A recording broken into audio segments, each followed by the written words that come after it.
Hi, everybody. Thank you for that warm welcome. Security people aren't used to being in the spotlight, so if I hide behind something here, you'll know why. If I'm in the spotlight, I'm not doing my job right. So, thank you for joining me, and welcome to the session on cybersecurity trends. I'm very excited to have you join me today, and I'd love to share with you a little bit of what I've seen in Clio in the last year or two, and what we're doing to protect you and your customers and the business that you do and your data, and give you a little bit of a tour of the features that we don't normally necessarily talk about that are behind the scenes protecting you. My name is Gavin Miller. I am the recent Director of Application Security. They thought I was doing a good enough job that they moved me up from Senior Manager. I've been in the role for 5.5 years now in security and at Clio. And I work with a group of wonderful 17 different offensive, defensive, infrastructure, and compliance security folks. So we have a ton of fun. We see a lot of things, and we try and do our best to protect firms from the threats that exist out there. I'm going to give you a little bit of a tour and a walkthrough. We'll talk really briefly on why cybersecurity is important. I think it's important to establish a baseline and a context to why this matters to you as lawyers and law firms. We'll talk about what the threat landscape looks like, what Clio does to minimize these risks for you, and then a couple of tips. We'll keep it real short on what you can do to protect your practice and make sure that you don't become somebody that I have to make a really disappointing phone call to and kind of ruin your day. I don't want to do that. Don't let me ruin your day. Let's talk about why cybersecurity is important. And this will be, if you're familiar with the acronym Fear, Uncertainty, and Doubt, or FUD, this is a little bit fuddy. We have to kind of set a little baseline of why we should be thinking about cybersecurity. Now, obviously, I have a whole security team that we work with on Clio so that you don't have to think about these things as much. This is what I think about with my team, and we work through that. But it's also important to lay that groundwork for yourselves. I'm probably the last person to be talking to you about ethical stipulations, but I'll point it out. You're the lawyers. I'm not the lawyer. But the ABA Rule 1.6c states a lawyer shall make reasonable efforts to prevent the inadvertent or unauthorized disclosure or unauthorized access to information relating to the representation of a client. That means security matters. It matters to you. It matters to your clients. It means it matters to me. And it's actually one of the reasons why I joined Clio, because I think the information that you are responsible for is some of the most important information in the world. And I love working with our team to make sure that stays in there and stays where it should be. At the same time, it also means we have to make sure that nobody else is getting access to that data. We have to make sure that it's only you getting access to that data. So failing to meet this, again, kind of why it matters for you and your firms, it jeopardizes the trust and it breaches those ethical guidelines and standards that you have to adhere to. And so this is something that I deem is very important for what we're doing and for what the team works on a regular basis. And it's not just actually our security developers, but it's also all of the developers and everybody at Clio. We're bringing this to mind, and we'll talk about that in a little bit with some of the ways that we've protected firms. Security breaches are no longer a thing that doesn't happen anymore. They're just so regular. It's such a regular wash, and it's actually, we call it alert fatigue when we look at what's coming across in our channels there for security. You become numb to it. You stop paying attention. But that doesn't mean it's not still happening, and it's happening a lot. And there's a fair number of people in this room, and this statistic might scare some of you. 1 in 4 of you will have experienced a breach at some point within your lives, within your firm's lifespan. The ABA 2022 Legal Technology Survey report put this at 27%. And that number's shockingly high. Like, look around this room and, I'm not going to get anybody to raise hands. We don't need to, show who's had this happen to them or not. But statistically, it is very likely in this room. And I've talked to some of those customers, and it's a tough day for them. And we'll talk about one story where we were able to make things right and help them out. But having these things occur is very scary and jeopardizes your business and the trust that people put into your firms. The frequency isn't the only thing to worry about. It's also that they're expensive. And there's the regulatory fines, the legal fees, the loss of business, the reputational damage. The financial hit is quite large. And again, looking at the IBM cost of a breach from 2023, it's $4.5 million. And that's, the insurance, the premiums, all of those things that come along with getting breached. This is not an insignificant number. And thinking about your firm and putting that in context, is that a financial risk that you can take? And laying the foundation here of the context of why cybersecurity is important, some of it is attaching that number to it and going, okay, will our firm survive if something like this happens? Now, hopefully you're on Clio, so you're not thinking about this as much. That's my job, but I still have to think about it a little bit. Next, I want to talk about my team. Our role is thinking about what is a cyber hacker, what is a hacker, or a threat actor, as we call them. What are they thinking about? What are criminals thinking about when they're trying to attack firms? They're thinking about money, is really what it boils down to. If anybody's familiar with Kevin Mitnick, he's an ex-hacker who's become a bit of a thought leader in the security industry. Hackers are looking to make money. They're looking to get an ROI, and they're looking to do it as quickly as possible. They're a business just like anybody else, and they're going to invest in the thing that can get them the quickest dollar value for themselves. And so, in a lot of ways, our job is to put the wall higher than they're willing to jump over. And that's something that you can think about from your firm when you're evaluating different ideas, different protections to put in place. How high do we have to make this wall? It's an exercise that we do when we're looking at new features and we're looking at different areas. How can a hacker monetize this? What are the things that they're going to do? And you can think about it doing a threat modeling exercise. What we do is we sit down with our software developers. We take an hour and we go, if we were the bad guy, what would we do? And it's actually a really easy exercise. It's actually a lot of fun. You're like, oh, we could try this. We can do that. What if we, pretended we were somebody else and tried to get into the law firm or something like that? And you get to play and experiment and think about, okay, if things went south, what do we need to have in place to either recover quickly, detect it, or prevent it in the first place? Really easy to do. What we're seeing right now, and continue to see on a regular basis, credential-based attacks. So this is something that's super common where we'll take something like a LinkedIn breach that happens.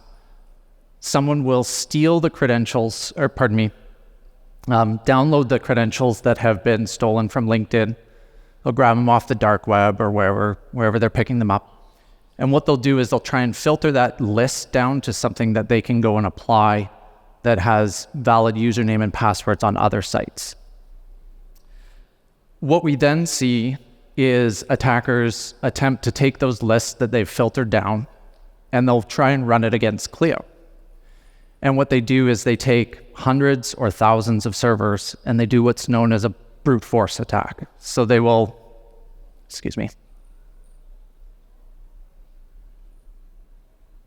they'll run those username and password lists against Clio and try and gain access to accounts. What we end up seeing, so our dashboards light up like a Christmas tree, and we see this happening. So what we will do is we keep an eye on it, look for anything that is, possibly squeaking through, but we've got automated defenses in place here that are going to capture this brute force attack, making sure they don't log into your account in an unauthorized fashion. If you've ever had to pick out traffic lights or fire hydrants or different pictures on a CAPTCHA, that's one example of the protections that exist. If we detect something like that in an automated fashion, that'll pop up for you and go, okay, let's make sure that this isn't some sort of automation. Let's make sure there's a person behind this. One of the mitigations for this is a password manager. If you're not using a password manager, I would highly suggest that. That way, what it does is it allows you to have credentials for something like LinkedIn that are different than Clio. And that's something that you can use really, really easy to prevent this type of attack from occurring. What we see afterwards when these attacks happen, we block them and don't allow this traffic through. Every now and then, though, there will be a compromise that does happen on an account where somebody is able to find a username and password from some other breach and get into an account on Clio. And again, thinking back to that quote on return on investment, what they're looking to do is monetize the data, monetize the access that they have to that account. And there's 3 ways that they do it. 2 of them are quick, and one of them is a little bit different and aimed at the documents that you have. So we'll see them try and send spam, and we've got mitigations in place to that to try and detect that and early detect that. Or they'll try and commit fraud with payments, and they'll switch out bank accounts or do things like that. Now, one of the things is 2-factor authentication, and we'll talk about that a little bit later, is the way to get in front of this to make sure that if somebody gets that username and password, you now get a notification on your phone of, hey, you need to enter in a code to prevent this. But we'll come back to that. The next way that attackers monetize is with ransomware. And this is one that is a bit more damaging to a firm. And this is where that $4.5 million cost can really come into effect. What happens is they get you infected usually on a local computer, and they'll try and get you to download an executable. It'll run on your computer, and they'll start encrypting the documents on your network. They'll try and get everything that they can on that laptop, and they'll try and spread outside of that computer into other areas within your network. And there's a story that we have on how Clio prevented that for a firm after it had happened. The other thing that we see on a regular basis is social engineering. So if you've ever been phished or spear phished, and this is the process of sending a deceptive email to, again, try and get you to give up your username and password. And they might pose as Clio, or they might pose as, someone else trying to gain access to an account that they don't necessarily have access to. I've fallen for phishing attacks. I fell for one last month. It was very good. It was very well targeted to me, and I saw it, and I clicked on the link, and it was about security vulnerabilities in Clio. So okay, click. And I got on the site, and I was like, whoa, hang on. Something's off with this. And my lizard brain, crawled back out and said, this is not right. Like, double check and slow down, go through the due diligence. But it's not a matter of if, it's a matter of when. And if I'm in security and I spend all my time doing this, it's going to happen to you. And so one of the things is start thinking about this. Again, doing that threat modeling exercise to go, okay, if we get hit with this, how are we going to detect it? How are we going to recover from it?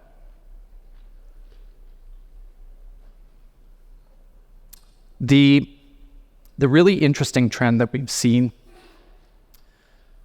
is AI. AI has entered into everything, as you saw with Duo and everything like that. And like any tool, you have the good side, which can help you be productive, help you do more things, help you lessen your workload. And then you've got the counterproductive, I guess you would call it. So take a look at these individuals here.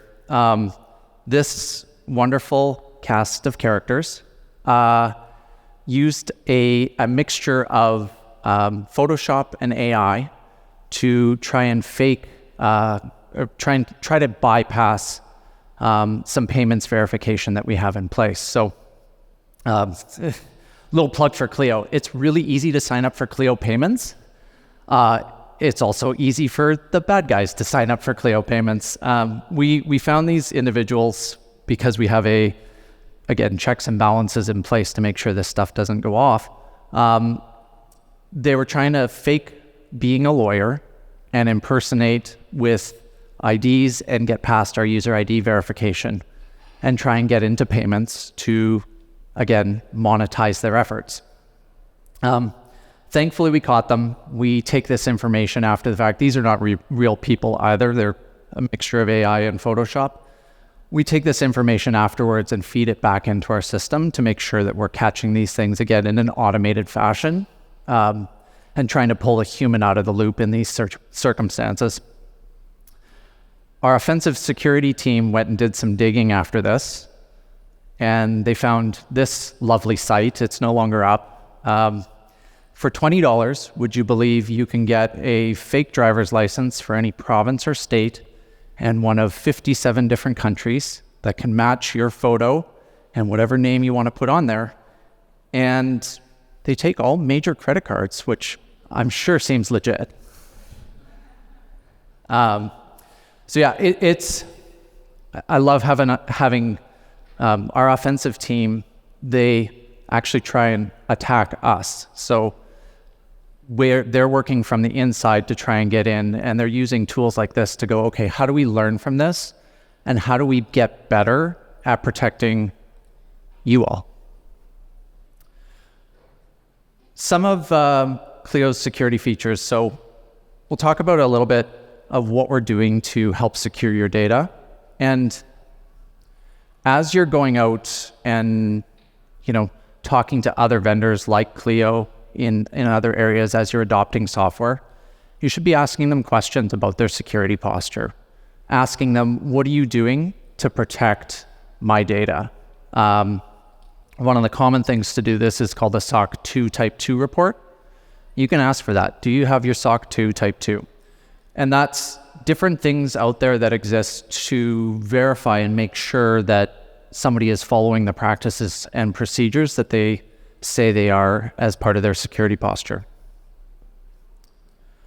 Clio has a few of them, and I'll make a strong statement here in a little bit here about two-factor auth.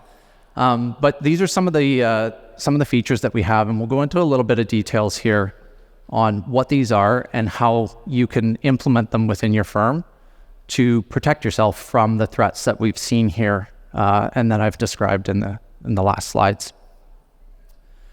Time for a very strong statement.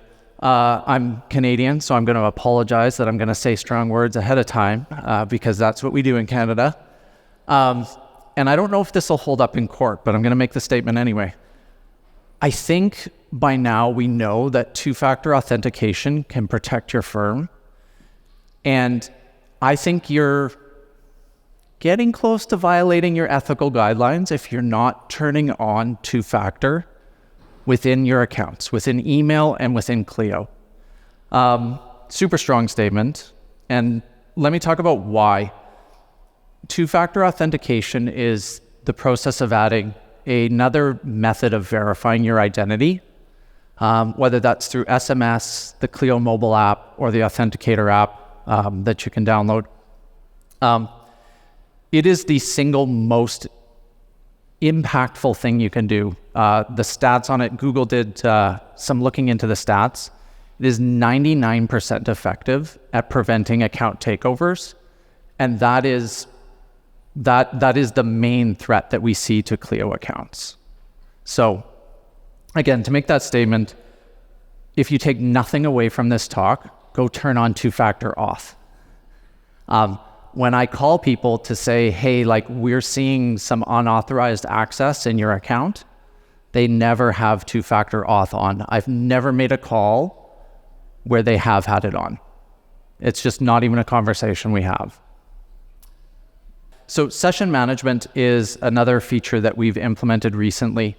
This actually came out of feedback we got in the product lab 2 years ago. And this is something that you can go in and see. It's at the user level right now, but it gives you that visibility into where logins are happening within your user account. We've also attached to this device emails, if you've seen them before, where it's like, hey, we detect that you've logged in with a new device, or we detect you've logged in from a location we're not used to seeing within the platform. You'll get that, and you can come in and self-serve, sign out all browsers, go change your password, and turn on two-factor auth, right? You're doing that? But this is something that you can see the activity that's happening from a login perspective on your Clio account. This is one of my proudest moments at Clio, and it's got like the least sexy slide name. So we talked about ransomware there as being one of the ways that monetization happens. I had a firm call me. It was Wednesday, or pardon me, it was Tuesday. And they had, not this last Tuesday, this is fictional back in time here. They called me on the Tuesday and they said, we got hit by ransomware on Monday and we don't know how to get our files back. And obviously that is every firm's nightmare. They're locked out. They couldn't gain access to their files. They were doing everything they can and scrambling. I pulled a member of our documents team onto the call. We took a little bit of information. We had the client or our customer screen share with us because we can't see into his account to see what was going on. We could see that all the files were encrypted and had been uploaded by Clio Drive. Now, we went away, we took a look at the versioning system that we have for every document that comes into Clio. And again, the wonderful team on documents said, yeah, we can take care of that. We were able to call the customer back the next day, under 24 hours. We had recovered every single document that had been ransomwared. Because I'm on stage and I don't normally get on stage, I'm getting slightly emotional. Sorry.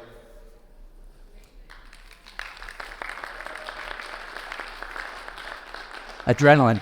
Okay. This was huge.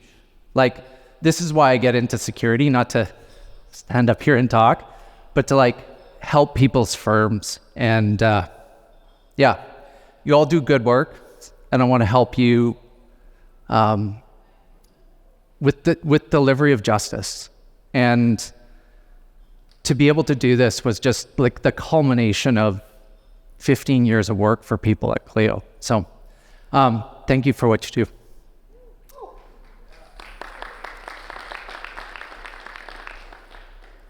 Thank you for letting me get vulnerable.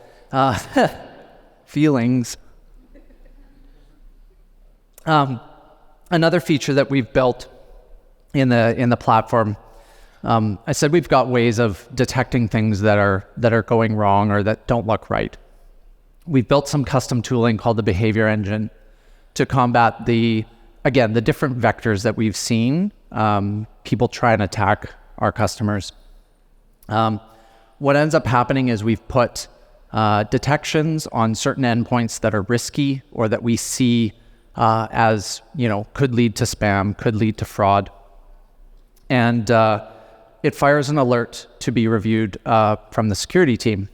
And again, we have a group of 17 professionals. This is our secret weapon. This is the thing that I think differentiates Clio, is this wonderful group of professionals that go and look at those security alerts, go and see, is this odd? Is this unusual?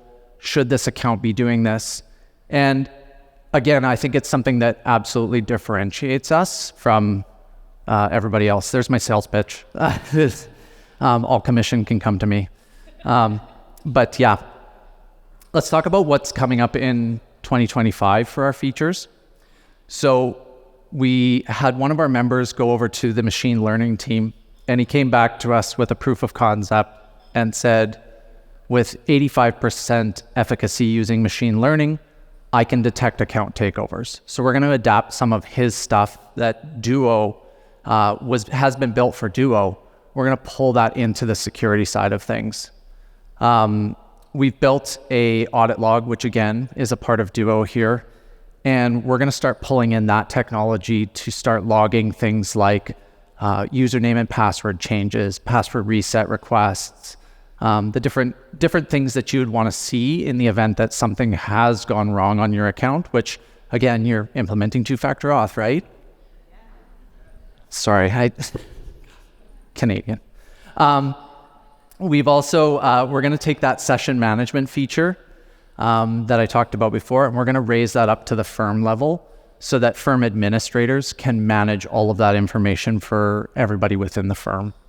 And then we've also got single sign-on or SAML, which allows you to log in with Office 365 or G Suite or Okta, again, improving the security of your... I knew there was one person in the crowd for that one. So that's just going through our pilot program right now, and we're looking to have that ready in early 2025. But that's a big change for mid-market firms and what they do. To finish off, I want to leave you with probably you've already gotten my message about two-factor auth, but I'm just going to hammer it home. But just a couple of pieces that you can do to secure your account, and just make sure. And this doesn't just apply to Clio. This literally applies to any software that you're using. Password manager is number one. The account takeovers, the credential breaches that happen, they happen because you're reusing passwords, or you're using, winter 2024, spring 2022, right? All of these credentials that are commonly known, they leak out, and they're not hard to crack and break. And I can talk more about it if you want to pull me aside afterwards, and I'll totally nerd out. But a password manager is something you can use to make it harder if a site is breached and their username and passwords are leaked. It doesn't leak over into other accounts. Credential sharing, I totally lost my train of thought on other areas but sharing credentials is one of the places where we actually see compromise happen. And the behavior engine tends to pick these up, where we ask a firm, hey, did you expect to see this login? You're in Texas normally. Did you expect to see this login out of Florida? And they say no. And we ask them if they've ever shared their credentials. And they said, well, that one time I had a consultant in and I shared it with them. And lo and behold, that credential has gone off into the wild somewhere that they didn't know and didn't authorize originally. So that's one area that we see breaches happening. So please don't share your credentials. And the final one is enabling two-factor authentication. This is my talk. If I could stand and do one slide and Lauren would let me, or Jack would let me, this would be my slide. Enable two-factor auth, and we never need to talk again. Thank you so much for your time. I appreciate and would love to talk to you afterwards.